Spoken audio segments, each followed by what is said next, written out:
Hi, welcome to episode 83 of 365. Are there any words, phrases, things that you say with specific groups of friends or within your family or with just a specific group of people that if you said it to someone else, it will not make any sense? That's what we're going to talk about today. So this episode is kind of a continuation of a couple of episodes ago where I talked about how words, like the meaning of words, evolve over time and how a word can mean something to me and mean something else to someone else based on the context I'm in or the context in which the word is used. So like when you say chips, are you talking about casino chips or computer chips or fries or something else entirely? So, a further thought around that, and something that really fascinates me and has fascinated me for a while, is how languages evolve or words and phrases evolve and take on new meaning or people invent new words within the context of a social group. So, me and my friends, there's this word that we say. I can't even say it on the podcast because it's absolutely ridiculous. And basically, it's the word that we use to describe when someone sits on something. So, you know how there might be maybe a key or a phone on a bed or a chair, and someone sits on it, and then they basically are on the thing, and nobody else can see it, and they may not even know that they're on the thing. And then you come and you're looking for your key or your phone, and then it's under someone's bum. We have a word for it. I'm not going to say it.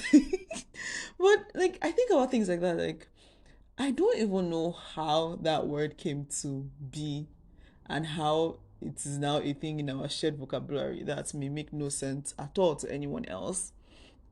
But I wonder about these things, like where did that even come from and how is that a word that we know?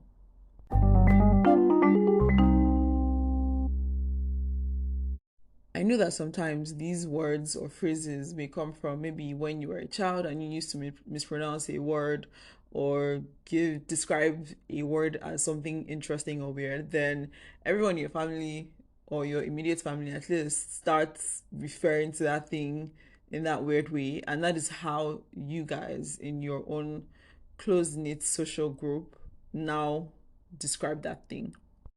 So because of your shared experience of something, then you can describe it in a way that no one else can understand if they were not part of that experience. And it's also why in games like Taboo, where you have to describe a word without using some general words that are usually associated with that word. If you have two people in a group who have some kind of shared background, maybe they're really close friends, they live together, they experience some things together, or they're a couple, it's usually not fun to have those people in a group because they will always have ways to describe some certain words that other people might not understand. So even today, there was a game, I played a game like that with a group of people, and somebody was describing it and said, the thing I always cook when we're going somewhere. And that was interesting because if you don't have that context of that couple, then you can't answer the question. But for somebody else, it just like that makes no sense. But in that context, made sense to them. And I find those things very interesting because then I think about in a different way when it comes to like a cultural level, or not culture as in like your tradition, but like maybe pop culture and subgroups and subcultures. I think about how those kinds of things become a form of inclusion and also exclusion. Because if you are familiar with certain phrases, you know what they mean, and you use them correctly, then there's this kind of sense of inclusion that you have with this subgroup or subculture. And if you don't know those things or you're not even exposed to it, it's a kind of way in which you are excluded from that subgroup or subculture. And that may not be like an intentional thing, it's just a thing that happens. Which then makes me think even further about memes.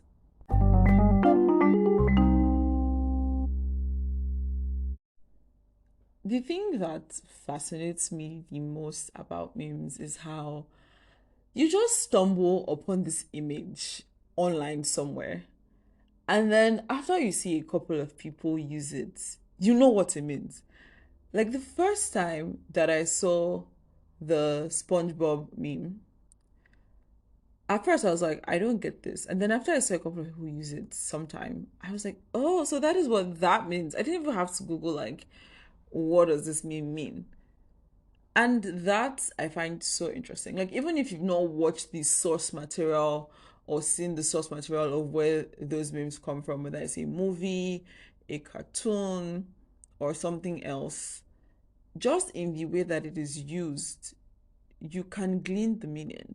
And now that I'm learning a new language, I'm also noticing how I can glean the meaning of certain things, even though I don't know the specific word. Like, I can't translate the specific word for word. The general context of what the person is saying helps me to figure out what that word could mean. And it's just interesting to me how even visual language can have that kind of meaning for people. If I said to you, I feel like the dog in that meme where there's fire all around it, you most likely know what I'm talking about. And you're not even seeing the meme. I will put the link in the show notes for those who don't know it. But even just me describing that, you already know what I'm talking about if you've seen that meme before. And I just find that so interesting. And it makes me think of this Jungian school of thought called the collective unconscious. And basically, is the idea that there's this unconscious mind that everyone across different cultures and regions and experiences share. We have this shared mental concept. So there are these symbols and ideas and things that are universal in a sense. And I find that interesting because typically we know that our culture can shape our cognition. That means like the things that we're exposed to and things that we experience can shape how we perceive and think about things that we perceive. And so is this kind of blend between the two where it's like, think about the fact that almost every culture has some form of deep fried dough ball. So in the US, it may be called donut holes. In Nigeria, it will be called puff puff. In Netherlands, it's oliebollen. In Germany, it's kwarkbolchen. But at the end of the day, they are all fried doughs, like those fried in ball shapes. And this is a thing that exists across many other cultures. And if you think about meat pies as well, there's empanadas, there's a Jamaican meat pie, the Nigerian meat pie. And if you really, really think about it, a shepherd pie is basically a meat pie or chicken pot pie. Like, the fact that there's just so many things that so many different cultures have in common, it kind of makes me think that the idea of the collective unconscious is not very far-fetched. I mean, people have argued about it so much that it is pseudoscience or whatever, but I feel like there is some credence to it because if you think about even how some words are very similar across different languages, a common one being the words for mother across many languages, very similar. So, yeah.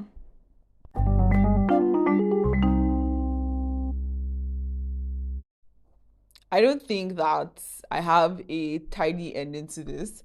This is just some, these are my raw, unfiltered thoughts around the things that I've been thinking about how we have these some shared vocabulary within our small groups, family, friends, other kinds of subgroups that people outside of those units may not understand. And at the same time, we have these ridiculous images that take meaning and people from different cultures can understand. And then we have these shared experiences, cultural experiences of things that are similar in different cultures. And all of these things together just blew my mind. And so I wanted to share with you guys today. Bye. Hi. Please submit a question through the link in the show notes, and I will do my best to answer on the podcast. Bye. Thank you for joining me on today's episode of A Couple of Things. If you enjoyed this episode or found any part of it insightful, don't forget to share with your friends on your social media and be sure to leave a comment or a review if you can on your podcast listening app. Thank you.